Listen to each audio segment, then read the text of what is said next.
referred the matter to the population.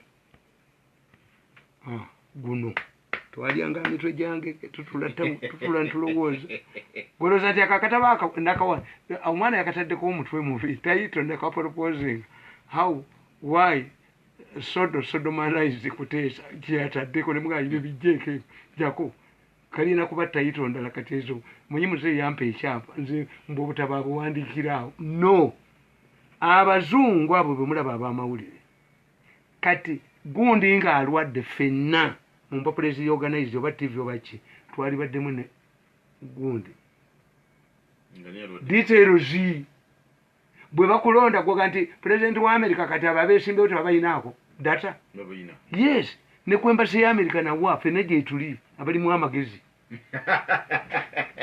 ne wamwe gye bakuzaala nawa kakati seye yaligenza okufa mukyusa mannya na date naye nga biri byonna wansi gye biri nti the moment I see nenda banti atenga have been following ne kuteesa ogenda muwulya ng'ayogeraawo mpoza musanyeze bagajjeko ogenda okulya ebbita kuteesa ng'ayogera his confrontation ne munne kakati okuwangula kwa muwala we kwawunyizizza anti teyabala they don't understand Museveni katonda amuyange sodo amaanyi ate agenda kubeera na mazibu sodo is going to change the politics of this country okujjako ekintu eki sodo bw'anadda mu kusuubula ssente n'akola ne baga nti abo bavudde mu ofiisi ya sodo nga mission emuleme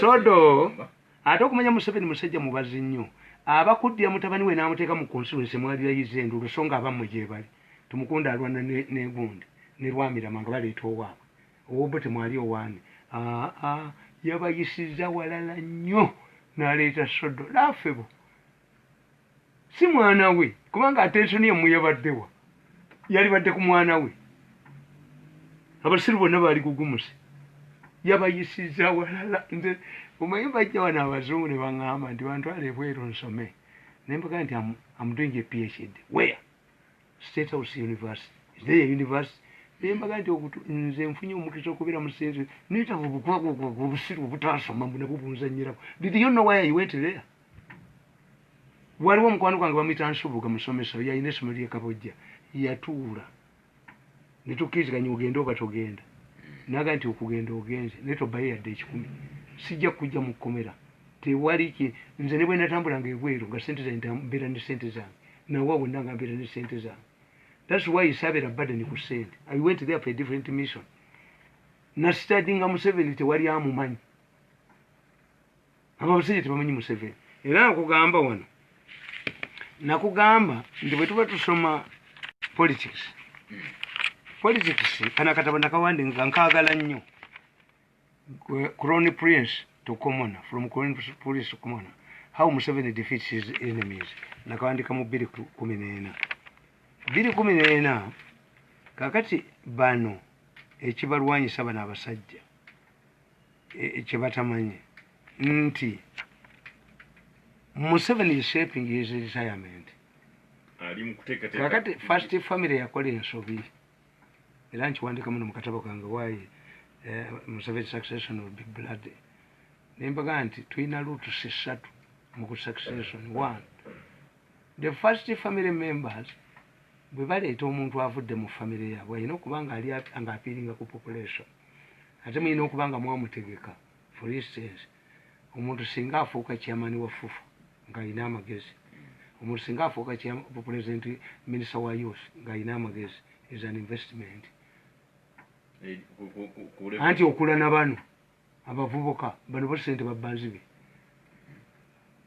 because balina investment kakati ate member of the first family gwe baleeta omugabe waabwe ensi temwagala is not marketable is hated is one of the most hated people mu Uganda one kati ekyokuyitamu owaabwe kyagwa kakati ate noono ne bamusikayalinga toyinza kubba sente za covid toyinza kukocha Makerere University kuba wabbye billioni 7 tegagala bazitegeere toyinza kutwala muntu owa akadaga toyinza bo bakozesa akulo n'abisirikira akulogoloza nti Museveni alirayinga kwakulo akula mumanyi kuluize wastage ayina reliable information kakati bo problem lwaki tubagamba nti lwaki first family members babeera nnyo scared ku successor? Nabagamba nti eproblemu eri ku successor ebeerawo nti singa mufuna omuntu n'akwata gavumenti ng'avudde mu opposition nga Santos bwe yakola nemukwata Besigye, Mugisa muntu yali moderate tabayinako ttabu, Besigye alina anga, Besigye lukwati Museveni amuyinako personal vendetta. The two are different. No, mutunuulya mu analyzing. Kakati when a new person takes power, he turns the first family members into punching bags of the new regime. Mnakawandika ni mubiri 14 nembagamba. Unlike other government policies whose impact takes time to be realized by the peasants, putting former leaders in prison and recovering from them the rooted public resources becomes attractive and popular. When peasants see former untouchables behind the bars, they know that the new leader is performing. Oyo mukwotinga abantu bwe boogera bwe bajja okwogera oyo kati akola. So they say in social centers. Vendetta sentiments. No incumbent will ever cede power to a hostile and malicious group of politicians, including his family members. If he does, he will be boarding the prison vehicle and must have prepared himself for lengthy, embarrassing court sessions. Nenkugamba mu 2014. In Uganda, I strongly doubt whether Museveni can surrender power to FDC leader who always wanted to discredit him and members of his family. In fact, in a situation where the president can influence the selection of the successor, members of the first family must vet the candidate. Nga sibe bamweretedde. Mwina okubeera mu trust members of the first family have an influence. Ne bwe muba mujooga buli muntu yenna azze n'abakolera nga aboogerera bubi. Are you creating allies or enemies? N'omukazi omugezi abeeramu ne mulamu bwe gwassaamu ekitiibwa nti bazenga yafudde nga baagala okunyagako ebintu byange ati si mulamu gundi yaali libulo si kumukwana naye temuyinza kujooga nsi yonna nga buli muntu yenna covid nabaga nti covid kaloolo kajja batwala temulina solution era ye mukulu kiyata kyeyakoze amasomero yagambye dediya ate eriwa ate anti kankubuulire bano mafia ye badde yekweka mu Museveni si yakola. That is good. Nti njagala ombuulireyo sikanda emu erimu okubba ssente nga muhoozi mwali. Era yatayina kyembagamba nti naye ggwe tosobola kutunula nti mbadde ngamba basheeka kuteesa tutalina reasoning singa nakyadde ew'omuntu mukwano gwange ne tuba nga tulaba TV tulaba kye Nigeria ssaawa 6 omusajja naga nti nze bannange ngenze kwebaka. Why? Nina meeting ey'okumakya gwosigala ne mukazi we mu ddiiro mukole ki naawe omugezi ogamba bugambi bannange nange nabadde nakooyedda oli nadda ne mukazi we mu buliri kusuwa ddiiro naye osigala naye mu kisenge okole ki? Nobody will take you. This oba naturally gifted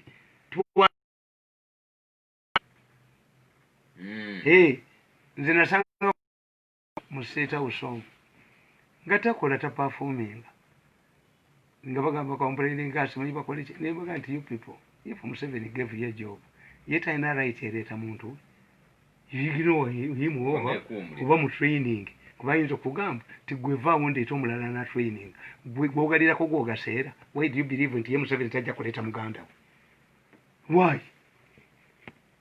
Ekyo fe Abaganda tukimanyi ne bwe nnyingira mu office bwe nti oli naakonkona ne muyingiramu omulala. I excuse myself and get out. Naye kiba kibi nnyo okulinda omuntu we mwakadde oswala nnyo. Era gwe ssebo oyinza okusanga essajja mu bano ba dealers aba gavumenti n'osanga essajja liri mu lugabire gwe noloza nti ojja disooka n'oteekayo akapapula n'oggulawo n'omutwe gwoze kusaba lyo lireese eddiiro lijja kulaba bifo lijja mulaba bifo gwoze kusaba kiri ekisajja ekyebigatto byebiddiira byabwe byebibagulira ebintu buli wamu wonna babagagenda ne batuli agasajja ago gabbulooka nti gaganda gasiru gonna gayina lipooti kisajja kyankubira esimu nekiga muzeeyi tukoze nga bwe watugamba konze kiki anti nabo babba bibbe kakati naffe twatabudde evvu kizimbe kyagudde sibibagambangako ebyo golaza ebizimbe byedomolera ki bimanyi nabyo bo bano babiyita bisiru balina eritizimu tukiyita gundi ani ano omusajja one of the political gundi scholars tyotunulya omuntu nolowooza nti musiru naye nga amagezi gayina gwe bakosole mu kinnya kyakabuyonjo kyebasima fuuti 3 ogira ku budaala obwo oyinza okudya ku bunnya buno obugirako abasajja abasimi b'ebinnya agira ku obwo nga tewali ddaala ajja agira ati kakati mu makati k'okugulu kuno kwatayo n'obutakwatayo ng'oyo muyita musiru nze nabagamba tiyisima lubega bwe tutuula wansi nanga nti kabuli ejjaggwa mumuwulirize ekyakimanyi akinsinza ti osimya ekigazi kabuli ejjaggwamu irise is an expert in kabuli nebirala yes never underrate baŋŋamba nti omusajja yali profesa agenda sese nabuuza omusajja avuga eryato wasoma tatefe kuno tusoma sisoma musajja mugabo munene nga gwe banya abavubi baba n'ebifuba binene tumanyi na nyukuta ya simanyi bad news kati batuuka mu nnyanja wakati ennyanja etabuka mubuuza profesa omanyi okuwuga nti nali ate mmanyi wabutulirayo olumi nawe diguli yo tekola teeka diguli yo floatinge ku nnyanja kati buli muntu bano batulira agasajja ago agabaguza buli wamu wonna gali documented wonna buli omwaguza ebintu n'ajoga abantu bonna ago agasajja gabimanyi ate bagendayo kiro olwaki ebizimbe byabahamu tebigwa they always there ebyabano bigwa kuba nabo bali muyinja letayimu seminti ensawa 3 atekamu mmeka baba goleza nti baba bizimba tebakaaba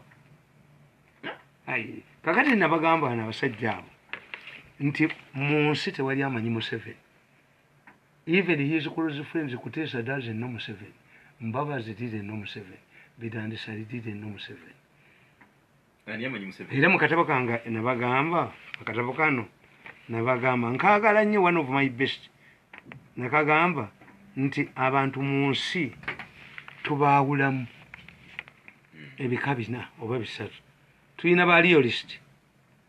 This is where I belong. Realists study and understand the deep context of the issue depending on the prevailing situation. I cannot, for example, as a realist, expect President Museveni to retire before certain prerequisites are in place. I cannot expect Museveni to hand over power to a hostile group. I'm a realist. The moment nagamba Bobi Wine, kasona atandika okuvuma mbu w'ekikoofiira n'owakakoofiira tojja kufuna power. Because we have two scenarios where a leader can influence his succession like Museveni, and where a leader like Gaddafi has lost the battle. Kakati situation gye tulimu Museveni ajja kulitayiringa ono his own. Bano bonna abakubye katika n'akazi wakamazeewo bw'olaba Kuteesa akaaba ate olumba olukuvudde mu magulu lwesemba bule lukumalirawo ddala. In fact, if I was Kuteesa saalize mu bino mu bubanzi bye baakoze eki abantu basanyufu nnyo okulaba nga ne Kuteesa akubwako. Museveni amuyise mu paaka mweyaleeta pioneer bus nezaavuwaza abantu bamusuulemu helikopita emusuulemu olabe ekimubeerako. Museveni akola ekintu eki kya njonjo mu kye yakola njonjo n'ateekawo komisioni ekulya abantu ne beesomba n'olaba eyabba ettaka n'olaba eyabba ki n'olaba eyabba covid n'olaba eyatabula ettaka mu mmere abantu bwe bajja mu kakiiko olabe bwe badduka bwe bakogga bwe basuula kiro 100 olunaku. That's an upper hand on them. They should lay like an envelope. Ani kwaba asobola okukola agitation one mu bantu ani in fact kambabuli abo bakuteesa tewali kye basobola kukola look oba teyused yamwe okuba muteesa ng'alina abantu era abaganda bakolako kola resistance amini maje nakubani oba tenamugjawo abatanzania be bagoba amini maje Paulo Muwanga yakuba atya gundi yajjako atya obote yaspliting the yami into two where is kuteesa zi ame baliwo bano gundi fellowship inama jegalirudda they are hated etya andi kugambye nti bekweka mu Museveni abataalabe nga bwe yatambabazi and they are lawyers when you look at Kuteesa is a lawyer you look at Grace Bingira is a lawyer you look at Mbabazi is a lawyer they have a problem good lawyers cannot understand politics kyobola nti ono mutani wange oyo ali mu parliament akola amateeka bwe bamuwa okusoma amateeka nali nganye erikuwa ku convince me nimuga good lawyers bagulesi bigira mtu wambo but how binayisa chusi government ya mulema myezi 11 ba lawyer tebayina mu politics ba lawyer agenda nagamba mbo mulamuzi aluli nze nomulamuzi nakuma anda mayise ya mugulu omulamuzi yagambe Pakistan mbo mukwate musalafu fomame kamanda yajijeyo personaje mutunuzamu nayita nyina omulamuzi abalamuzi bakola waliwo emirembe nti okwate musalafu former president former ambe kamanda yajiba tunuzamu n'abalamuzi n'abagoba wano bagenda abalamuzi balulinga mu gavumenti ya Museveni terimbu yeezi abaana bana bakunga abantu abawiji bakola abo balinyewo mu high court tebadda kumene baga nti sibe twayogedde abalamuzi Beni Kiwanuka amini yamuga nti why omusajja bw'omuta Beni Kiwanuka alaga nno ne bagenda mu court mu high court ne batekayo habeas corpus nti omusajja omuzungu ali Makindye bamulete mu court amini n'atuuza Maria Mungu kwabo bannasulu ba Maria Mungu be bawamba government amini yali bombo ngaddusi that's why nasulu had a lot atenga batu nzisinya nasulu n'ekintu n'eki kubanna lusulu baali bato myaka 2 olabana kati akyali wa Moses Sali these were young officers kati gonde omusajja ne bamuteye Makindye amini prevailed over his men Beni Kiwanuka naga nti bamuteredde mu Kamoli bamulete wano mute amajete kalina buyinza bukwatana buta Maria Mungu naga nti yanasema ni fo amajaga wamba government tumulete mpaka sipaga ndi ensingo bamujana mu high court n'ebitabo tibyenyenye waliwo ebitabo bya court ebyenyenye amateeka gakola ko demonstration nkubolira when you see lawyers law and politics are never bedfellows tekiriyo amateeka gakolera kwoyo aliwo amateeka anti nga kichi parliament anti ekyo tukita ekyo mu byobufuzi tulina ekyo tuyita political hygiene tibanaba banabyo mu ngalo we did not have a parliament for 9 years during Amini's time jikube kakalulu period ya Amini neno nga mulina parliament abantu bawagira periwa katoka tukombe tunanyo ali pale fetugediga time to study no tebayina bwe bayita bana bakunganya mu gundi n'abasiba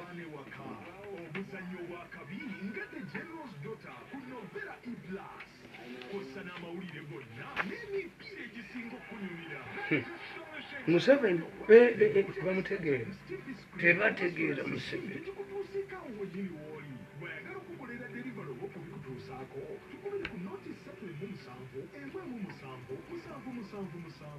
Star Times Go. Better life, let's go.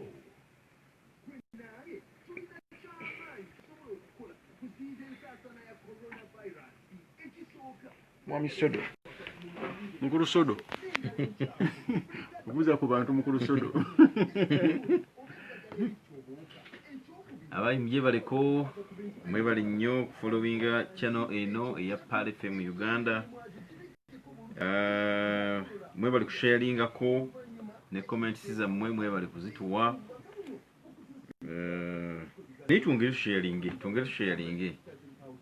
Sodo abatisiza. Sodo ye number 2 kati. Kuki mugwanga. Fakito number 2 mugwanga.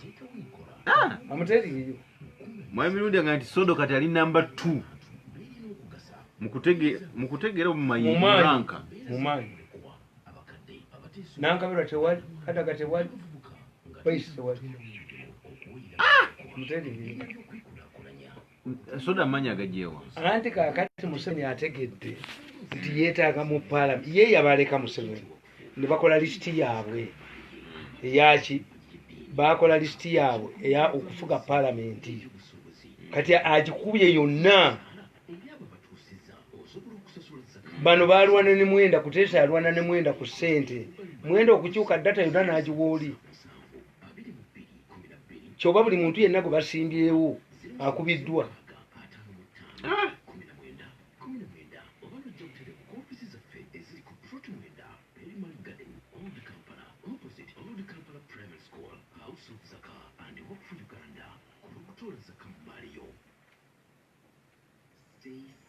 Nitabadde nnyo mulayi mulaiti. Ngani? Sodo. Yamulekayo. Abakuleeta mukozi teyaliiseemu. Yaleese oli. Naye nga Kuteesa kyajja alaba kyajja na balola. Naye kati kino tekijjawo kiri kyodde otugamba bulijjo. Ndiki? Museveni famire ye togiraba wano togiraba wano. Ali muteekateeka. Nedda bali bano eno mafiya ndala. Mafia yekweka agikubye agifututuddemu toyinza kakati nkuga nti yateekewo akakiiko akanjonjo olabe obugalu bindi bwadduka n'obujozi bwe batteyo omuntu omu balabe bwe bafuluma wano ekibuga abantu bakizingeko ejjogo libaggwere ddala mu mpataanya z'empale olaba omulenzi adduka n'obugalu bindi bwe omukukuna bwali kurutinga tango doi ennyonda agina omukukuna olaba ejjogo buli mufumutuka mu mpataanya z'empale n'obugalu bindi bwe empataanya zenzitya mu makkati ga nnika bwekifuuyira ewali omudumo semidumo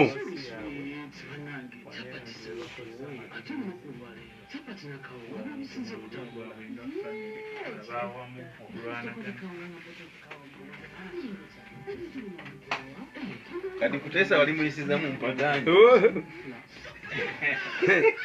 Museveni tebamusobola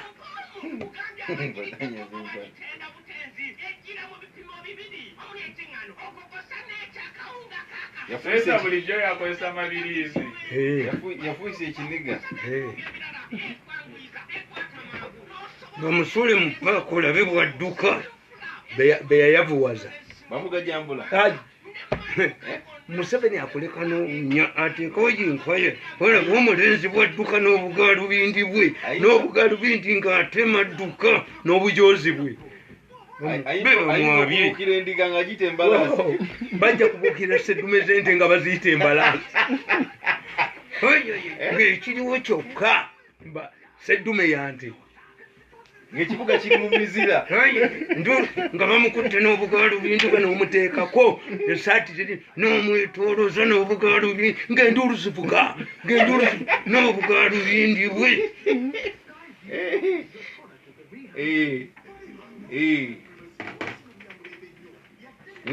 ensi ekyakale tugenda kukola pologulamu eno yokka ogeno omulabe n'obugalu bindi bwe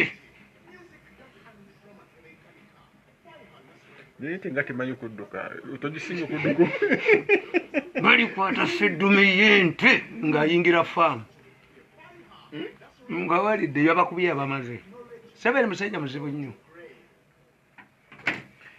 tukomyewo mwebale nnyo tuliko mu kutugwa panga kaziri bbiri zaawukanye ku ssaawa kakati mbadde mbagamba Nyombi Mahmood program weekwakwange Patriot ndine mwami nti abantu babika bisatu tulina be tuyita badiolisi be baffe tubeera ne bayidirisi be bakuteesa the main the lawyers they take things for granted wano nti naye lwaki mirundi bannamateeka atufa ebyezanyo yes temumanyi politics lawyers are invited at the drafting level buli kintu kyonna kiyimirwa ku mateeka yes mu nsi ekyo tukiyita political kin how many cases are decided by courts of law and why do you say mob justice ate ezisinga ziggwera mu byalo kooti mbagirawo yes kakati nkugamba nti tulina be tuyita ba lowland dwellers mbagamba nti these are people who are not in the corridors of power but have a clear view of the leadership. Beba Mirundi, Museveni Mutegeera, Zindiri Muloland. Though they are not part of the regime, they have a clear understanding of the political players, including the president and other players, and the political landscape. Bano bo kakati ko tekiraba kikati na bano ba mountain do era mwe mugwa bano bakuteesa. These are mountain. These are people who are very close to the apex of the leadership, but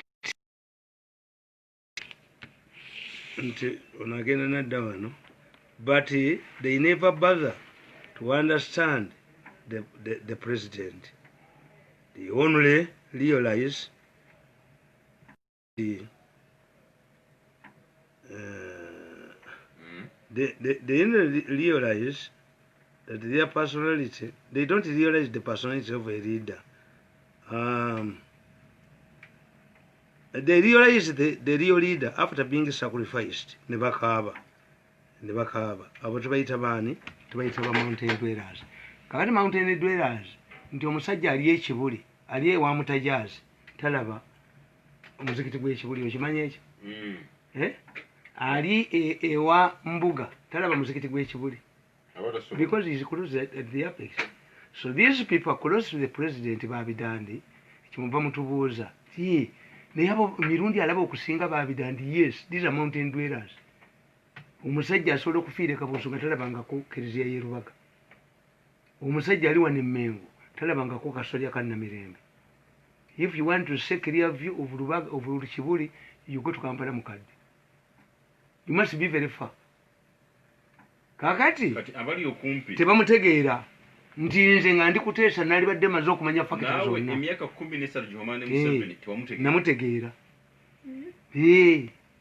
Nze nasika nti nze kyali kintu teyo kyekyo. Nagenda Mmengo n'ensadinga system yaayo teneereegamu. Nenkolera Catholic Church mu buvubuka bwange mbamanyi bonna. Ne finalizinga ne State House. So I have accumulated a wealth of knowledge on every institution ekoleti. Nabatunulira bano nga tebamumanyi nti lwaki Museveni tebamumanyi. Museveni nkugamba nti namba emu, Museveni muyeekera. Museveni talirayinga ku muntu yenna. Museveni relies on his own capabilities. He can assign you. Nabaga nti Museveni government ye eringa emmotoka omuyigirwa okuvuga emmotoka toyinza kutemerera instructor kuba pedo ziruddawa. Kyobala bali bwabajjawo tewali kifiiri nga teri yali amwawukanyeko n'agenda akola havoko. They become a shadow of themselves. Kuteesa if Kuteesa engages in a public battle with Museveni would be the loser. Ne baabanja bajja kudduka nga bamanyi tekyasobola na kulagira wa police kukwata. These people will lose. Let them engage in a public battle with Museveni and see. Ndi batubye obululu. Bababye obululu. Kuteesa yayina omuvubuka nga bamuyita tuli agenda n'avuganya naye mu CA. Tuli agenda n'addamu n'avugana. The third time nga Kuteesa ayagala okuyitamu nga tavuganyiziddwa. Tuli agenda yafuna munne ne bapangisa emmotoka bagende batwale documents zaabwe bamuregisteringe. Ono yalina documents namuganze kasawo zemba nkakwata. Baatuuka mu kkubo koze eriyo bodaboda emulinzi yafulumanga agenza okufuka n'abula. Yali avuganya Kuteesa lost documents on the way. God is paying him back through different means. Kibayigirize nti nabaga nti Sebagala omusajja Haji alagidde okubanga ennaku ntono nnyo ng'agenda okufa n'afukamira muzzukulu we Bobi Wine Fekad. Era gundi aŋŋambe nageze ne Sebagala Haji nanga nti nze kasanalabye enkwawa mu Kampala ffe tuli basajja bakulu ebyo tetubiriimu mbusimanyi mbu kaadi zaabwe bazigabira mu loogi, kaadi zaabwe zirimu ssente, kaadi zaabwe zirimu ki. Kati omusajja omukulu y'anaawaayo ki sente yatya. Sebagala yazzeeyo ewe atajja kuyitamu. Ate Sebagala ajja kuyitamu abakoze eki abeewaabwe abakoze yazzeeyo mu constituency ye ku kaadi etali yaabwe. Nabano bwe bali nti whoever works closely with the people power avayo agirojjanga ffe bwe tulojja State House. Popo ono kyafuuse kikwao. Baakunamye nabo. Segirinya simuwakanya ne bannange Segirinya tagenda mu palamenti. Muntu wange nnyo seyawange naye tannatuuka palamenti. Mirundi kikyogerako. Babuulira abulabo baakunamye nti kadi obeera nayo ti ate bw'omala okubeera nayo ne wabaawo eyaleeta aleesa abiri ne bagitumya eyiyo gikomyewo.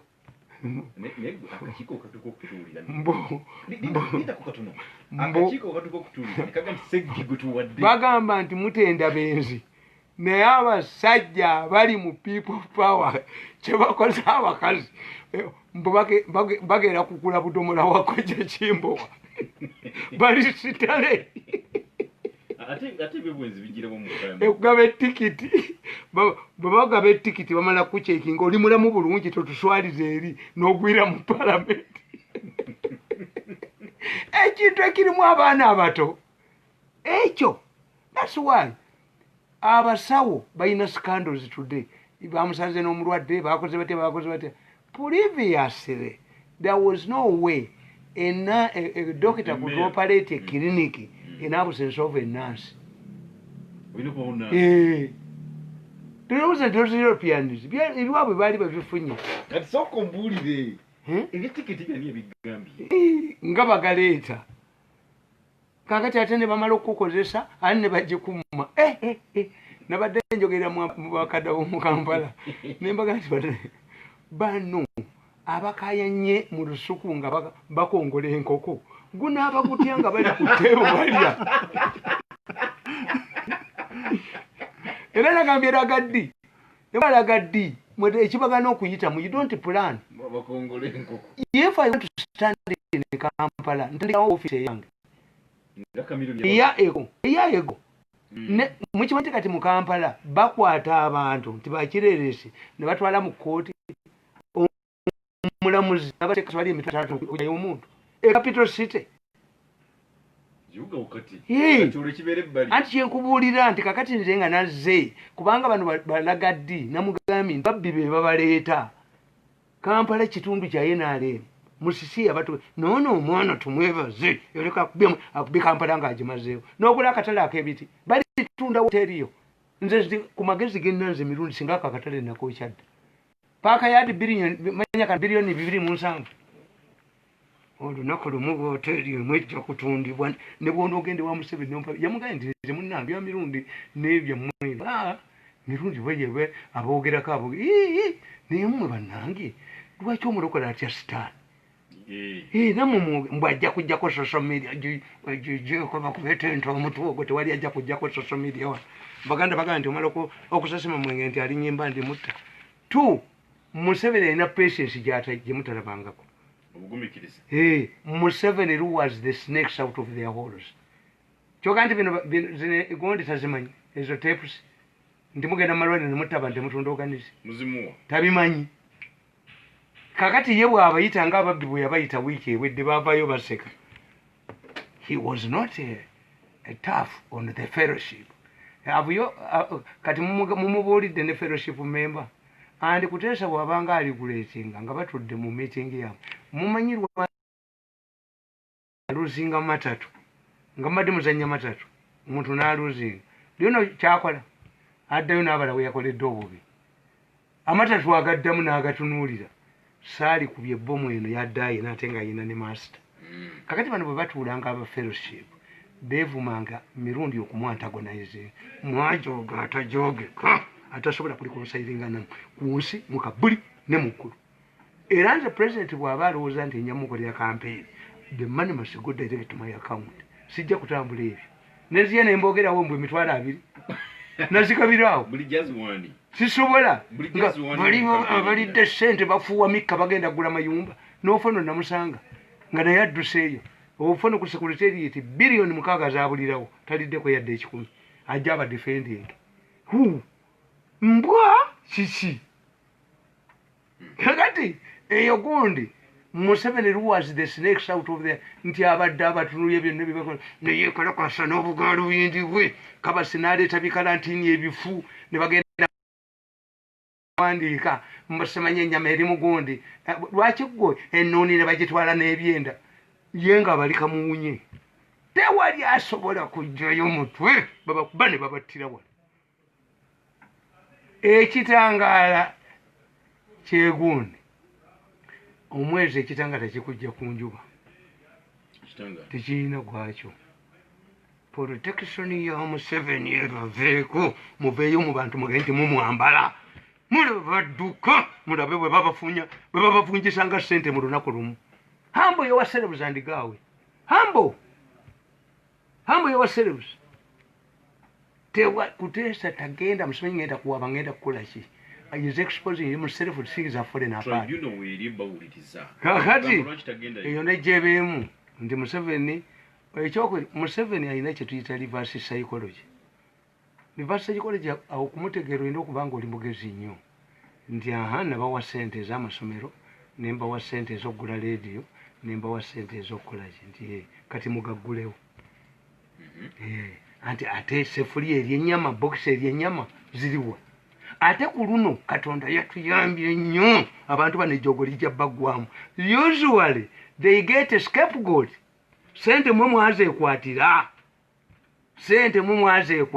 temuli amasomero kekagaana okuggulawo olaba emisinde oyinza kusenjera ku masomero mu kampeyini omwana omu alina abazadde bameka n'ogamba yo omukyala yakuba lukwago n'agenda kuba mulamu wamututteyo olunaku lumu bw'alibeera mu kkooti aliba mweru nga zaali oyo omwana ali muheresole olunaku lumu nakalema alidduka nga ne yunifoomu tagirinze kati kanyigiriza abantu ako kakwata nga ate ono mulenzi yakalagira awo ekitundu tukyagala awo twagalawo kati kuba oyo aveewo nga kali akali mu new vision kawandiika bakamukuba kati kuba nako kajja kukwatibwako nekkulu byajja kukwatibwako amawulire mafu eno operation erina okugendera ddala babegging out black out these people out of the government institutions asaba epankira ku president kakane kuga nti Museveni alina reverse psychology open the schools mugaggule if you don't open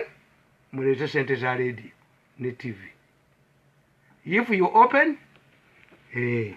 kuba baali basaza amagezi ti amasomero tugaggule wiiki 3 gaggalewo nga yunepo tebagifotobeyinze kuba terina kyegenda kukola kakati omukulu naaga nti bwe tuba twagala okulya 150 nawulidde oyo nogundi ng'ayogera ono wayenaye that you woman don't intimidate anybody nja kukuba akatambi kusoso olidduka oludduka kidudu newamwe tebajja kulonda ozanyira ku masanyalaze you won who nyinza okuba akatambi ne video nodduka gwe mukazi gwe amasanyalaze miliyoni 4 eza dola bagalemesezza agenze ne mukooti bawaabi abasajja bano bajoze bagenze mukooti ne bawaaba mbuleya leya teina mu mateeka kukola kino mukazi gwe kyozanyirako kyamaanyi amasanyalaze kuzanyirako mukazi gwe kitutuka amaanyi nja kukuba mukatambi ne byewayogedde ne ku video ebugiso liyitawo buyisi yakwata abantu akola jakwete kunzamira ekkovu tewali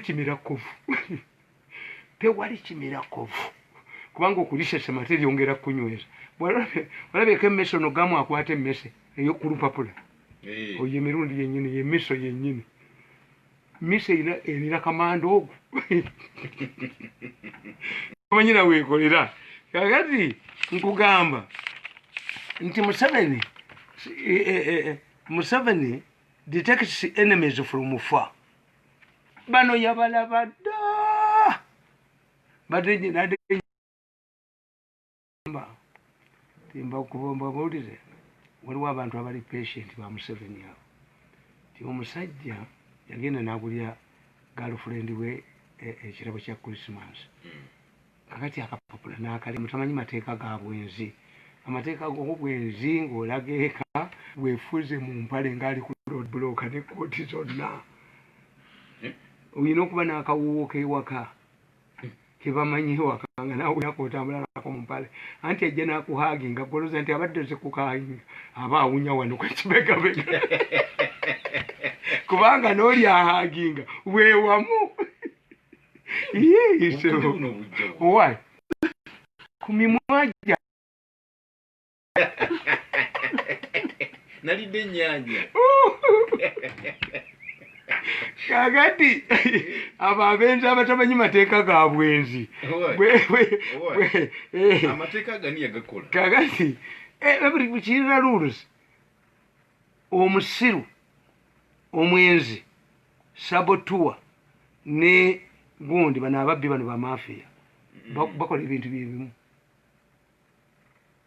nti omusajja nadde mbanyumiza nti omukazi ono omusajja yajja n'akapapula nga oli amwebaza olugoye mwenye abeewaka bo temubagulira mugulya beeri kati ngajja n'akapapula ke kati si Desemba omusajja ng'aleeta gonja we yamujja mu kyalo mu April ng'amuga nti njokera gonja akabaluwa k'omukazi oli eyeebaza olugoye lwa Desemba yakamuleetera ku soosi ya gonja olwakatunulira bwati ate yaduma budumi kati odumira ki kuba kabaddemu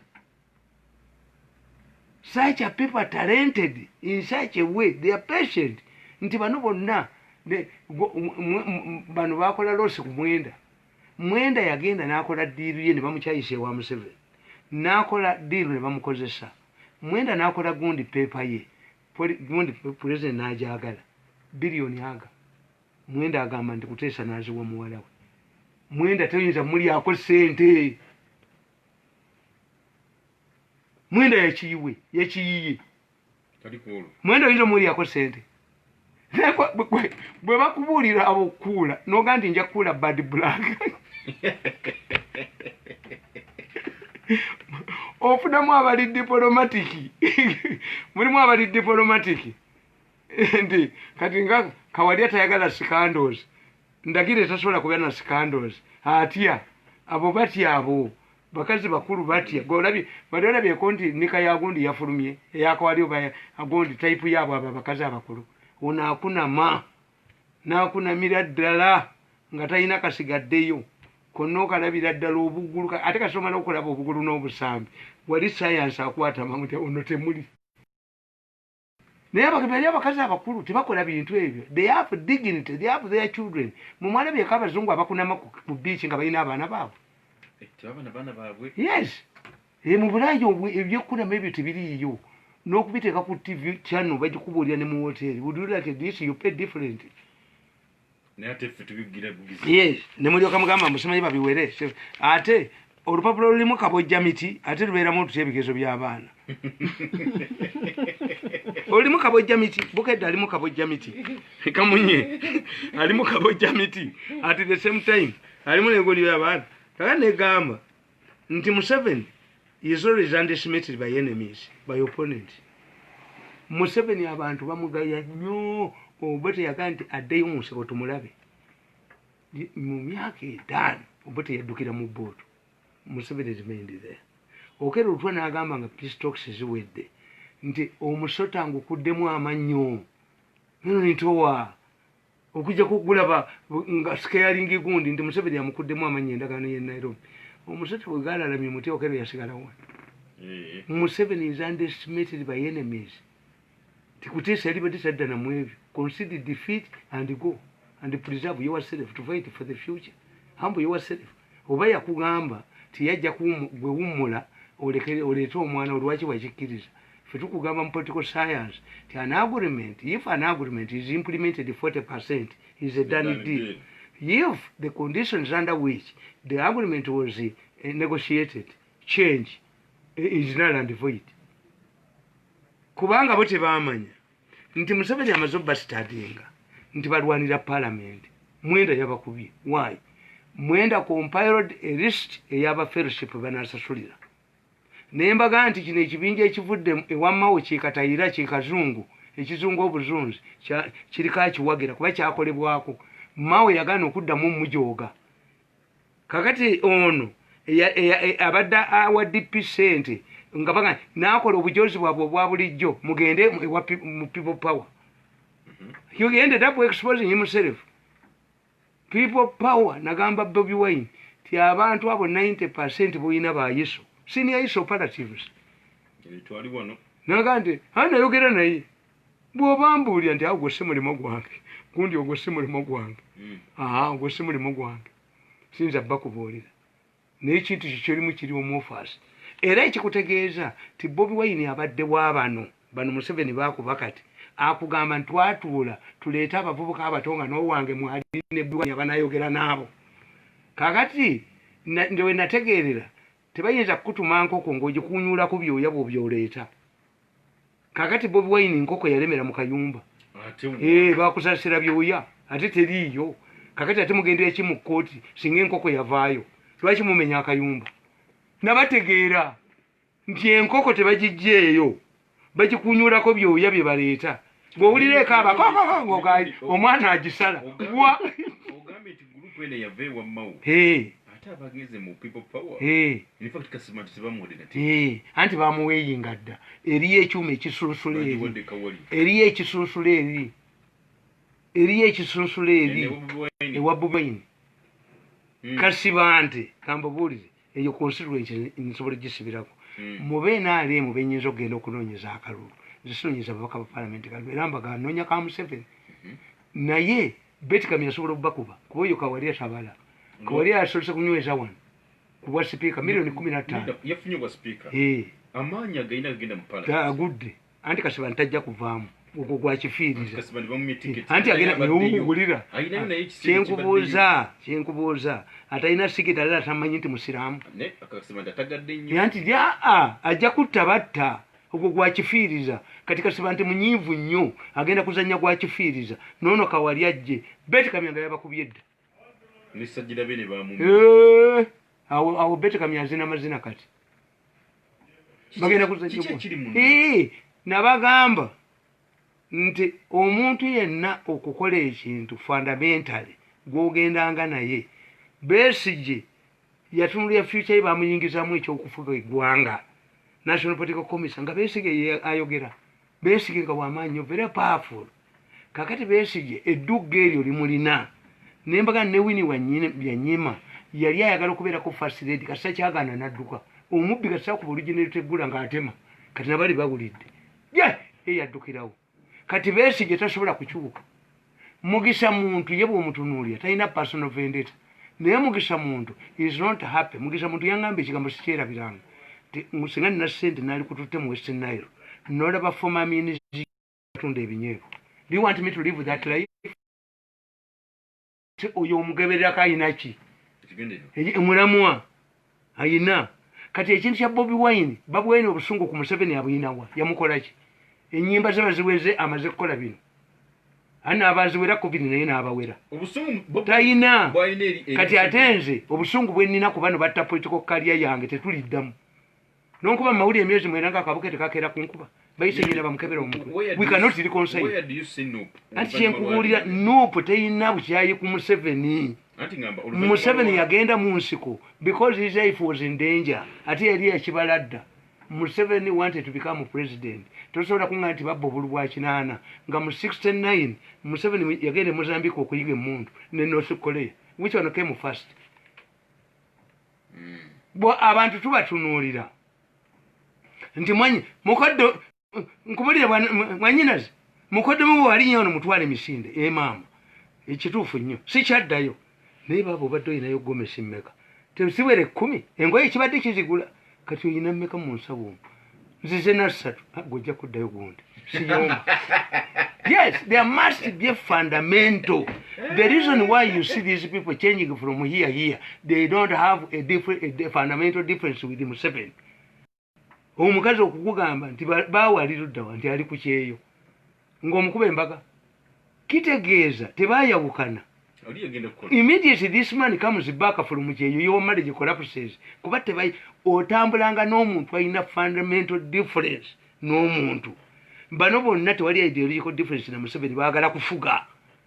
Nti Museveni aluddeko nnyo gwani kuteesa agamba Museveni titwakkiriziganya nti nze nditayiringe ale yasigalewo ye yali nsoose walwanawa ekyo bw'okikkiriza nokkirize omukazi naga nti banawe omusajja nkutte akusanzeewa ndi anti yampadde omwenge naŋŋamba tusule mbuliri bwe bumu nga twambadde empale ng'ate mutamidde okusobola empale omutamiivu kiki obanga ayagala nnyo okugulira abakazi omwenge nga talina ekigenzo lwaki teyakugulirina yes certain things are not talkable in public you end up losing hey kuba akatambi kaffe tugende akakiiko ka National Unity Platform katu mu kasunsude ne kasegiri nga keyambisa n'ogamba nti segirinya tasaana mu parliament atanna muleke namwe mujja mutika bya nange era ndizinga segirinya mwana wange nali mugambye n'agaana in politics at a very early age olikola ki kati mabika akola ki